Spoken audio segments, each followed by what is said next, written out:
Papayag ba kayo na ang isang grade 5 na bata ay dapat nang isama sa bilangguan ng matatandang preso?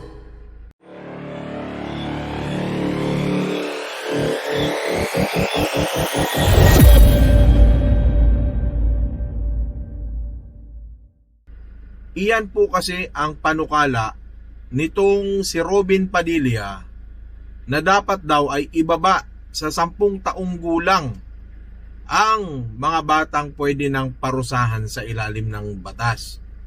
Kaugnay po ito nung nangyaring shooting incident dyan sa Tacloban.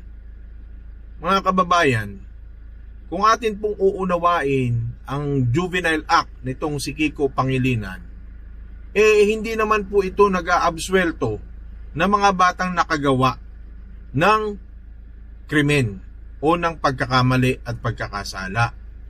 Marami po kasing faktor. Kung tatalakayin po natin at uunawain yung mismong batas ni Kiko Pangilinan, ang sinasabi po doon ay yung mga 15 years old at wala pang 18 ay hindi po absuelto, mga kaibigan. Sila po ay lilitisin ng korte kung yung nagawa nilang kamalian o krimen ay meron na silang pangunawa kung ano ang mangyayari.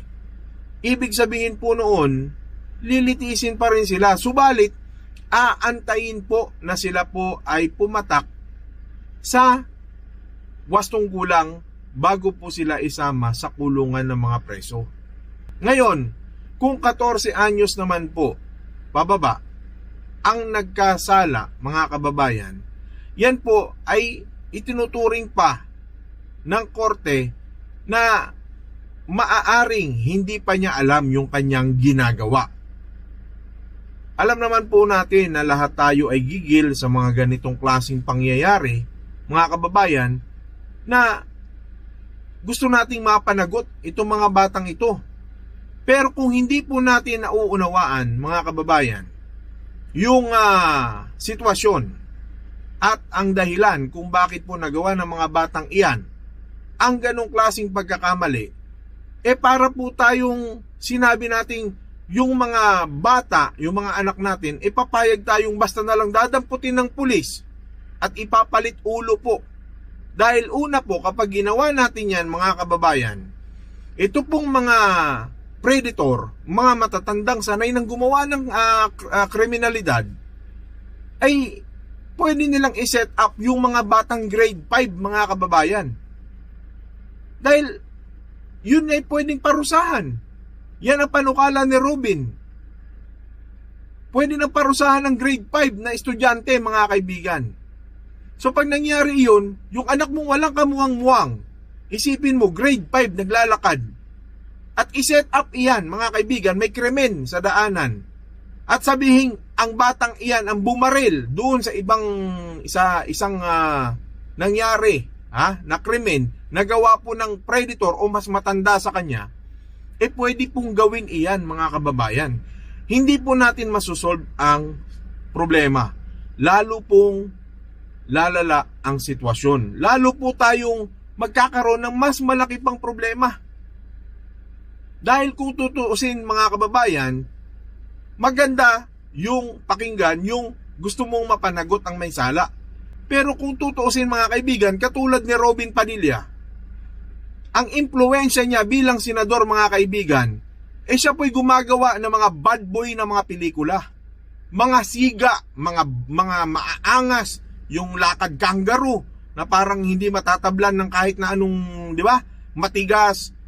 Yun po yung impluwensya. At bilang senador, mga kaibigan, sa kanyang social media mismo, sa kanyang Facebook, pinagyayabang niya at pinapakita niya, kung hindi man yabang para sa kanya yun, yung kanyang mga high-powered na mga kagamitan, mga armas, mga kaibigan. Ito po ang isa sa mga problema natin ngayon. Yung mas malaki nating problema dahil sa social media, mga kababayan, dumadami po ang umiidolo doon po sa mga siga, sa mga may baril, yung mga nagpapakita ng baril na pinuputok nila dyan sa social media. Dati po sa television, yan po ay may rated SPG. Di po ba? Noon nga ay bawal. Noon nga po'y, ngayon ko lang na pagtanto na yung higpit ng mga panahon na yun, ng mga ninuno natin na hindi ka basta pwedeng manood sa sinehan kung ikaw ay wala pang 18. Ngayon laang natin na pagtatanto. Lumuwag po, pinapalabas na sa television. Ngayon mas matindi sa social media, pinapalabas na po lahat ng kalaswaan dyan, lahat ng kababuyan, lahat ng kung anong paano pumatay, maging sa video games, mga kaibigan, nilalason po ang isip ng ating mga kabataan. So kung meron po ditong mas malaking problema, mga kababayan, mga kaibigan, ang palagay ko po, ang pinakamalaking problema natin, paano mo kontrolin yung impluensya. Katulad ni Ginoong Robin Padilla, siya yung nagsasabi na ito ay parusahan dahil ganito, nagkamali, nagkasala. Una, Robin, dapat huwag kang gagawa ng mga bad boy na mga pelikula. Di ba? Kasi inahangaan yan eh. Parang nangyayari, pagkasiga ka, parang normal yun. Siga astig, mga kaibigan. Magpapakita ka ng mga mahabang baril mo dyan sa social media. Di ba? Anong iisipin ng bata? Okay lang yun. Kasi ginagawa nga ng senador Ginagawa nga ng matatanda Pag nagpapakita kayo dyan ng baril, mga kaibigan, may kasabihan nga sa mga Pilipino na kung ano ang nakikita ng bata sa ginagawa ng matatanda ay tama sa tingin ng bata. So, impluensya po, mga kaibigan, ang pinaka numero 1 nating dapat solusyonan. Paano? Yung atin pong social media, makokontrol nyo ba? Yan muna. Huwag nyong ipapasa dahil, mga kaibigan, napakahina ng ulo ng tao na mag-a-agree na yung mga batang 10 taong gulang ay dapat makulong. Mga kaibigan, una, dapat may magulang na gumagabay dyan.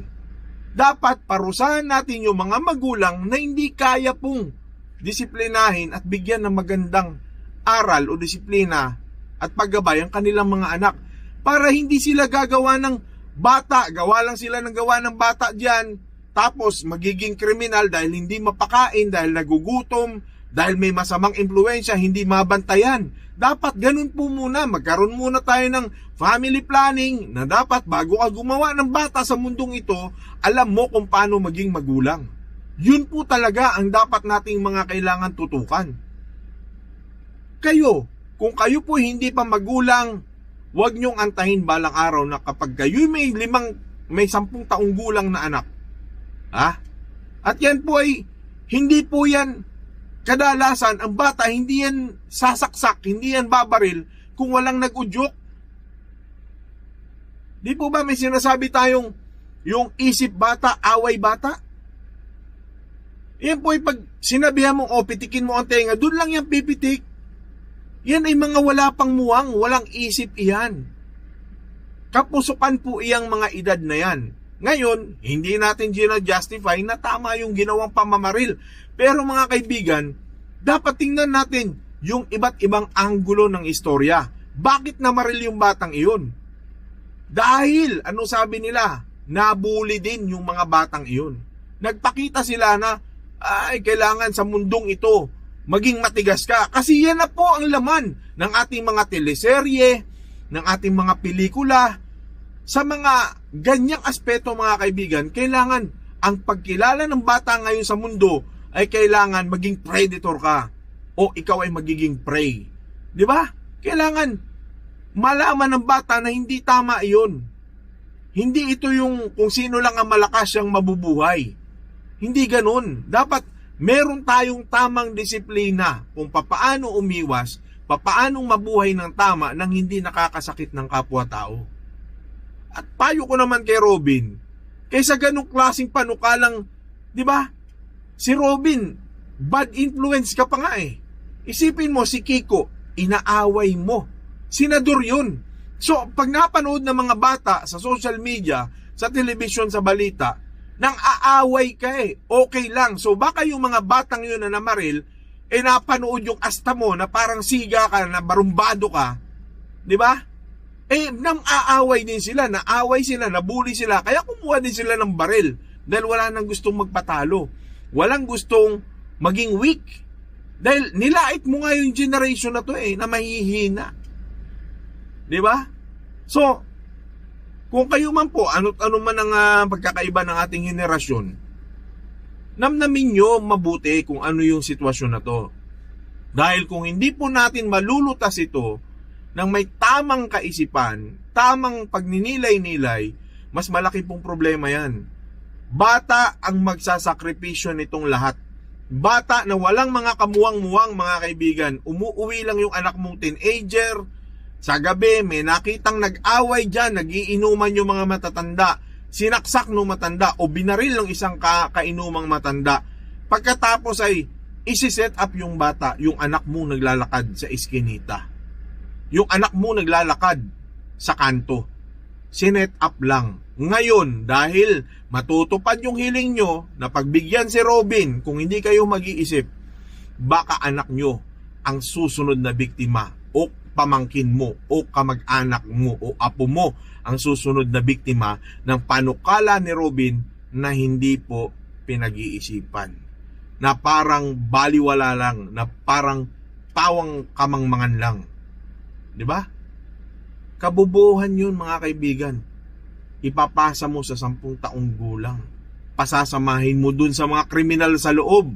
Babatok-batukan, uutos-utusan, gagahasain yan sa loob ng kulungan, mga kaibigan. Yung 10 taong gulang mong anak. Kaya, bago kayo pumayag, sana maisip nyo muna, tama ba yung mga impluensya ni Robin Padilla? Tama ba yan? Na kahit hindi ka nag-aral, magiging senador ka, maging siga ka lang, maging sikat ka lang. Yun muna ang dapat nating pagtuunan ng pansin.